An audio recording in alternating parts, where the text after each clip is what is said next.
Human connection is what people love about everything, right? It's people is generally the top thing that people say is what they value about their workplace.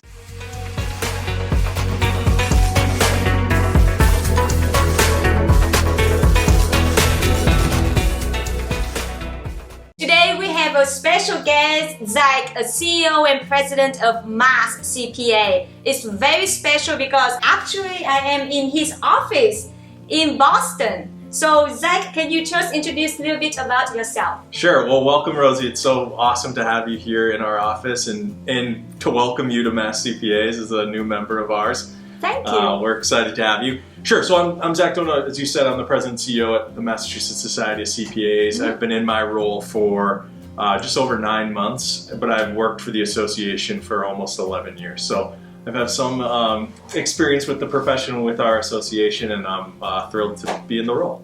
11 years. 11 wow, years. That's a long time. But what did you do before? So previous to my role as president and CEO, I served in a couple different capacities. So I started at the Society through our government affairs program and some of the work we do in advocacy. It evolved over my time here. So started specific on government affairs and legislative outreach, moved to do a little bit of that as well as our pipeline and student activities and educational foundation. So kind of had a little hand in those two things. I think we were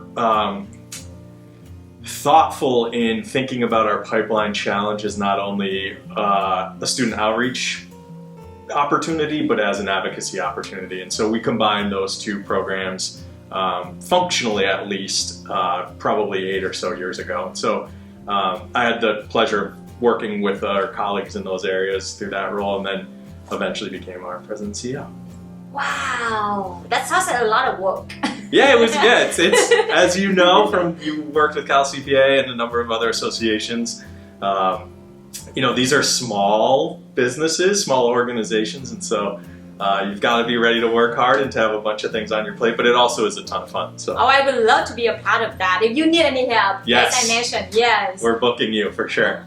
So you mentioned about student pipeline. Yeah. And I know that MassCPA works a lot with high school students and also college students. Can you share with me in details 1 or 2 programs that you work with high school and college students? Yeah, sure. So we think about our pipeline from a high school perspective almost as like inspiration. How are we inspiring the next generation? And then once we convince them, do such a good job that we've motivated them to consider a career in accounting, once they're in college, how do we support them? And so on the inspiration side, we do a bunch of different activities. So we do high school conferences, high school conference style programs, where quarterly we bring 100 or so high school students onto a college campus across the state and connect them with career professionals in that setting. So they're getting kind of on campus, a little familiarity with what that's like, as well as meeting CPAs and accounting professionals and learning a little bit about what a career could look like. So that's a really great program. We're thrilled we're doing one in early November at Bentley University with Carla McCall, the chair of the AICPA, and so we're psyched about that. And we do them all year, and we love those. She's in Massachusetts as well. Yes, we're very proud of that. So that's exciting. Yeah, it's very exciting, and it's her alma mater, so it'll be a fun day. Yeah. And then we do another program. We do a bunch of different activities where we bring CPAs and accounting professionals into high schools throughout the state as well. And so those are one-off or ad hoc. We have a dedicated program over the summer called Accounting Career Exploratory Program. And that's a residential program on a college campus in Boston, here in Boston, where we bring high school students in for the whole week. So they're staying in the dorms. They have a program that lasts throughout the week where they're connecting with folks like yourself and learning a little bit about what you do while working on a case competition and really implementing what they're learning about the accounting profession in a real world setting. And so I think that's an amazing program. I just talked to a staff about that program and I was like, wow, that's impressive. You literally have high school students stay on campus for like 2 or 3 days and then go through the whole programs. I don't know, it's just amazing. Yeah, it's a great program. I haven't heard anything about that before. Major kudos to our team because our two Ali and Upasana who work in our academic career development department stay on campus with them, and so they're spending a bit of their summer as camp counselors. But it's a great program, and I think we sort of measure the perception of the profession through the eyes of these students before the week starts and do it at the end, and you can really see a meaningful shift in how they think about what a career could potentially look like. So since you interact a lot with high school students, what are typical questions they have for you or for CPAs in general? Yeah, they have great questions, I would say. So as you're going out to talk to high school students particularly, be on your game, because they're so knowledgeable. I think it's so impressive every time I meet with a group of students like that. Just their level of comfort and familiarity with not just the accounting profession, because that's part of the challenge that we're working on, but just the concepts of work-life balance and having a meaningful career, and all of these priorities or values that they carry already is surprising. That's so early. Yeah, it's so early. It's so impressive. But I think it runs the gambit. I mean, I think what we hear about a lot now is what is happening with some of the emerging technologies that are, everywhere you look, there's talk about AI and what it will mean for the workforce. And so I think, fair enough, right? A lot of them want to know, okay, if I'm going to pursue this career, will I have a job? If I do have a job, what will it look like? And so those are typically the questions that we're hearing. What are your response for those questions? Yeah, so I think, I'm stealing this from somebody, but I think it's a really good way to frame it is, I think there's the notion, right, that AI won't replace the CPA. Mm-hmm.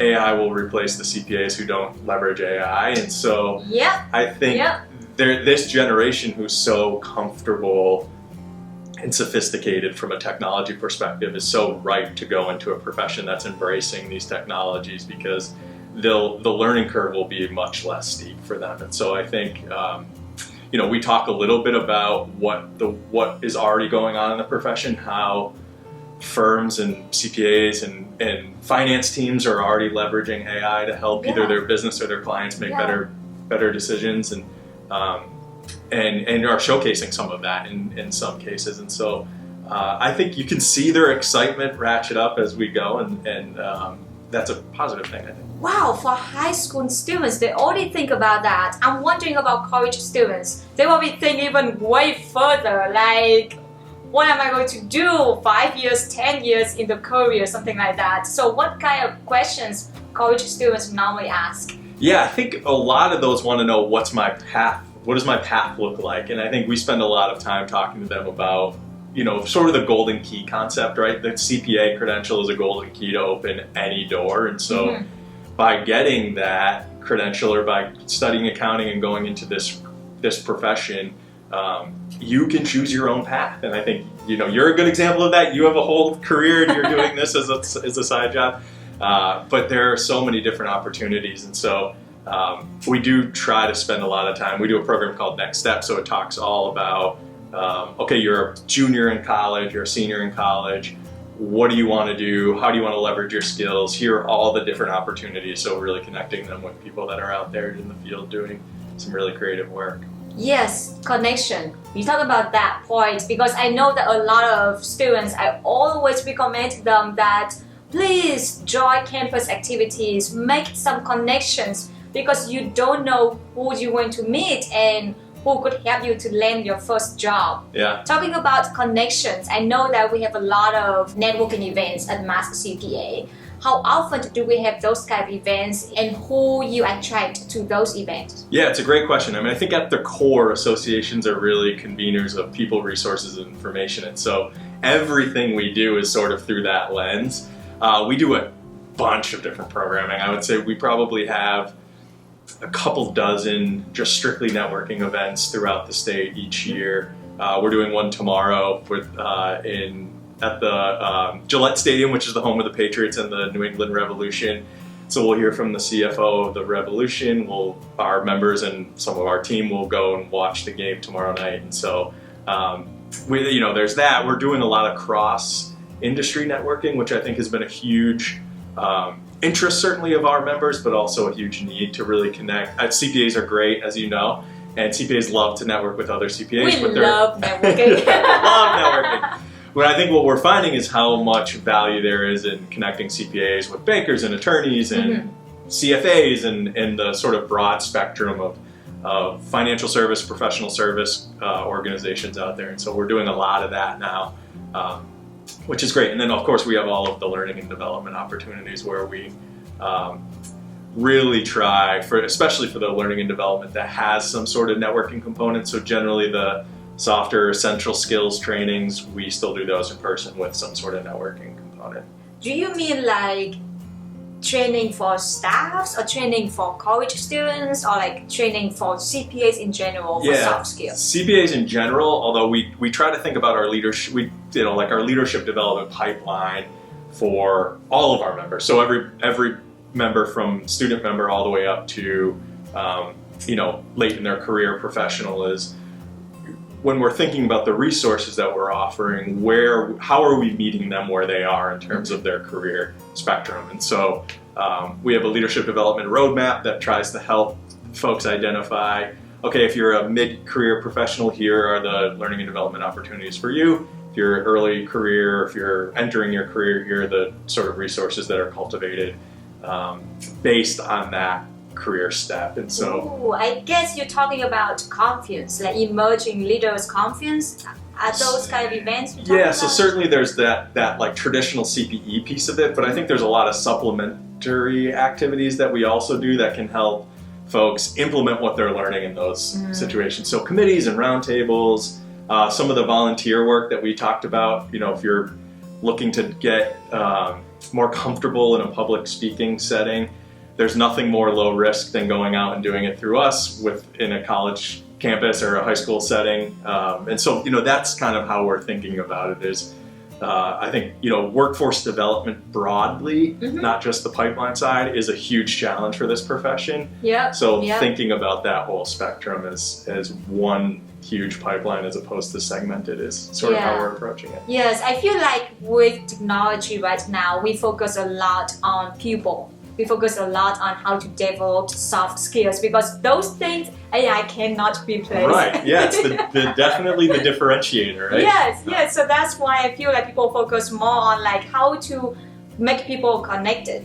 And talking about connection within staff, within organization, I know MassCPA is not a big organization. We have about 25 staffs within the organization. Right. So how do you make these 25 people feel connected on the top of attending all the events, activities, and on the top of that with the technology as well? It's such a great question. I think it's the challenge facing every management professional in every industry, especially in this hybrid or remote work environment where, human connection is what people love about everything, right? It's people is generally the top thing that people say is what they value about their workplace.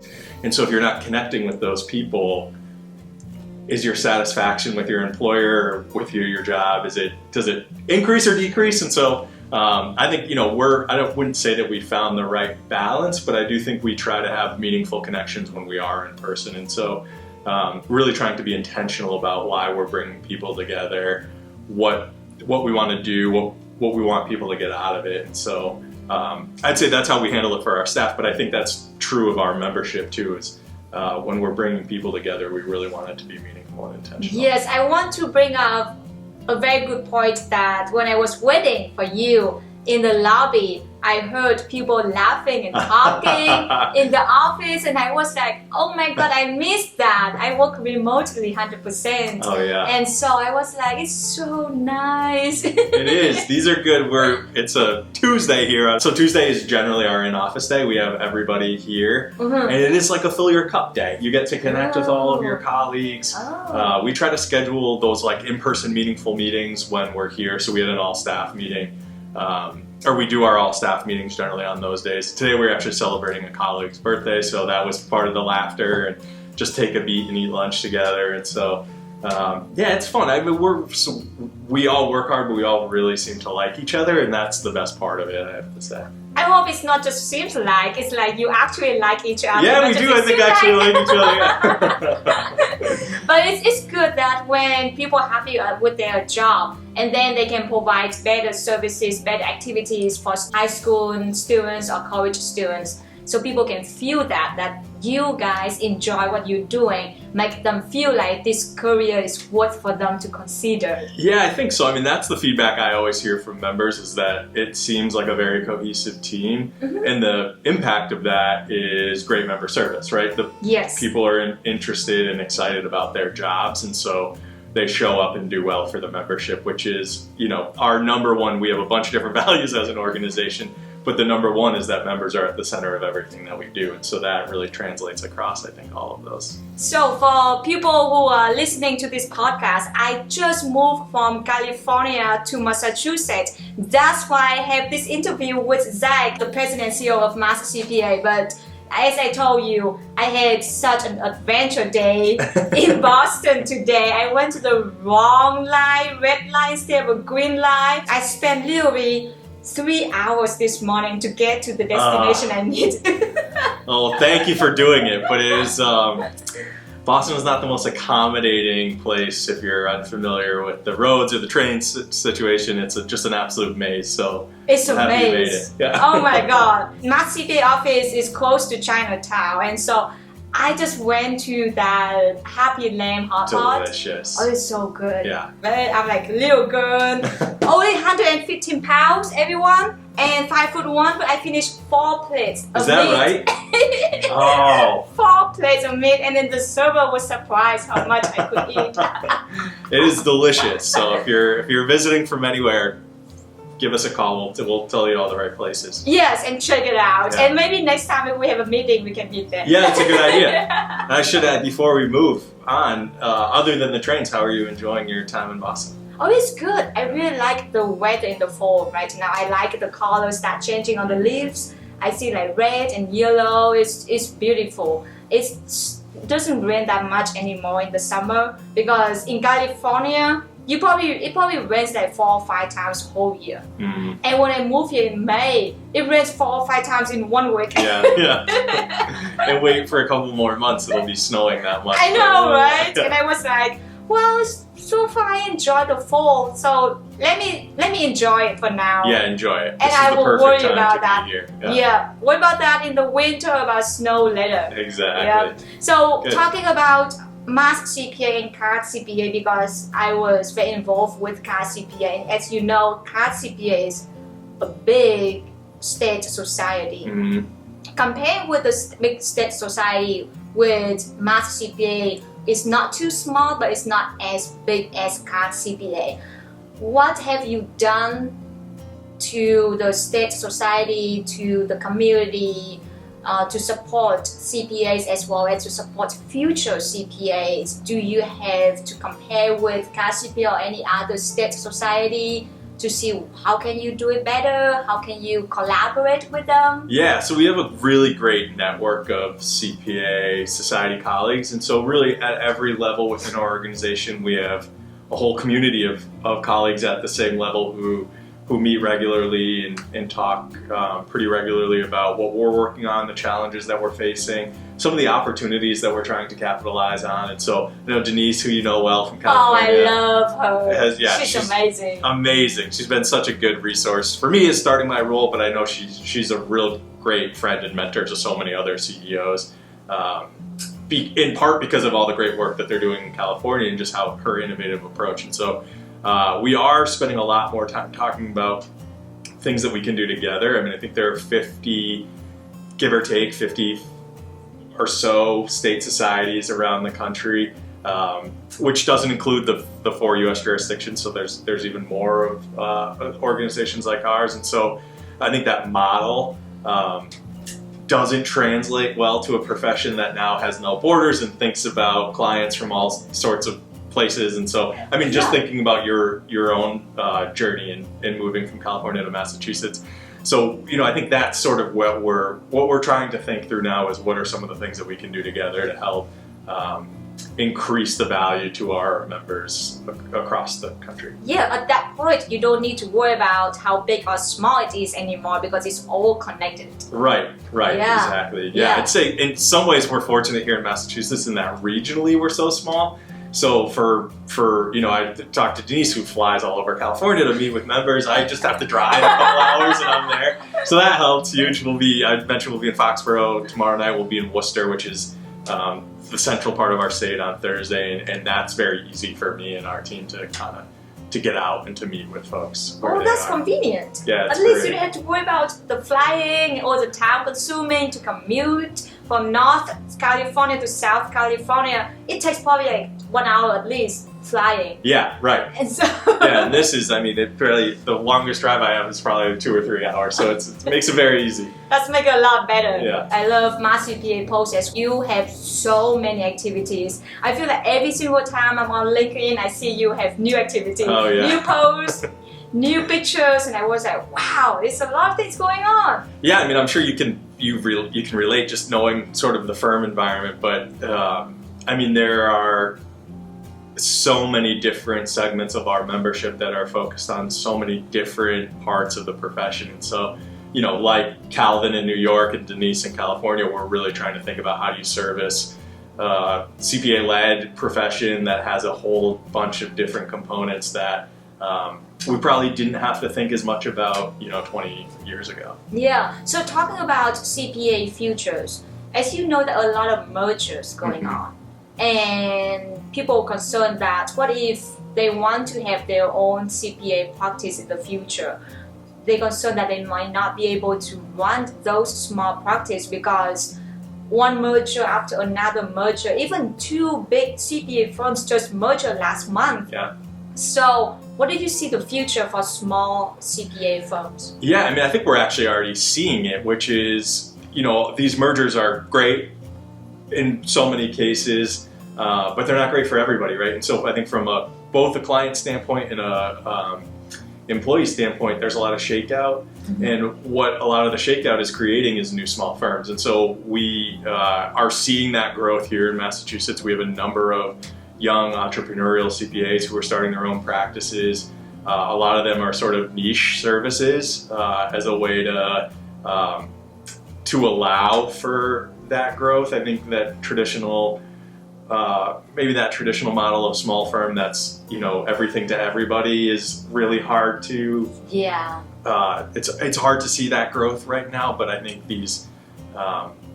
but I think we're really encouraged by the small firm growth that we're seeing. And I think we'll see more of that. I think there's no shortage of work to go around for those folks.